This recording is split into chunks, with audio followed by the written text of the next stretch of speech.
Mas é muito importante ter alguns cuidados ao utilizar frutas, qualquer fruta na sua preparação, e o morango não é diferente, porque o morango ele é rico em água.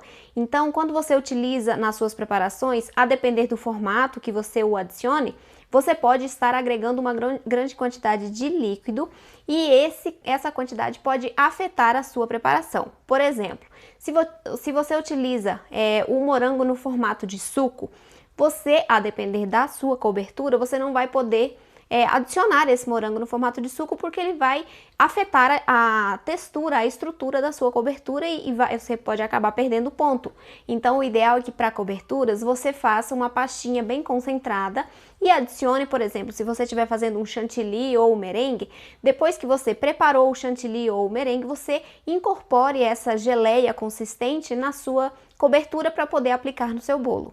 Utilizar também o morango na decoração é muito bonito, né? Só que eu tenho um cuidado para você ter quando você for utilizar. Quando você fatia o morango para colocar ele abertinho na sua preparação, em cima do seu bolo recheado, você pode correr o risco de que a água presente nele escorra e estrague tanto a decoração quanto a cobertura. A cobertura vai começar a escorrer porque o morango libera muita água.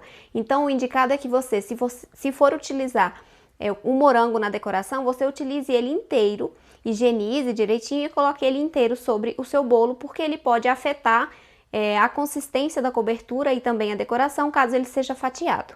Já na preparação de massas e recheios, você pode utilizar ele nos 3 formatos, tanto em suco, né, formato de suco, como geleia ou fresco.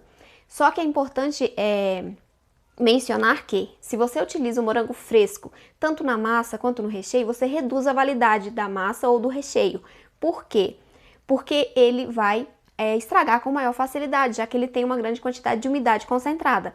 Então, se você adiciona o morango fresco na massa ou o morango no recheio, você pode reduzir a validade do seu produto. Além disso, eu não indico que você congele tanto massas quanto recheios que possuam o morango fresco na preparação, porque quando eu descongelo o morango, você pode perceber que ele libera muita água. E essa quantidade de água vai afetar tanto a textura e a estrutura da sua massa quanto do recheio. Então não é indicado que você congele. Além disso, quando nós descongelamos o morango, ele fica com uma textura completamente diferente do que o morango in natura. Ele fica molenga, um aspecto bem ruinzinho na boca. Então eu não indico também por esse motivo, porque além de aumentar a quantidade de umidade dentro da sua massa ou do seu recheio, ele também vai ficar com um aspecto mole na boca, não vai ficar com uma textura boa de mastigar.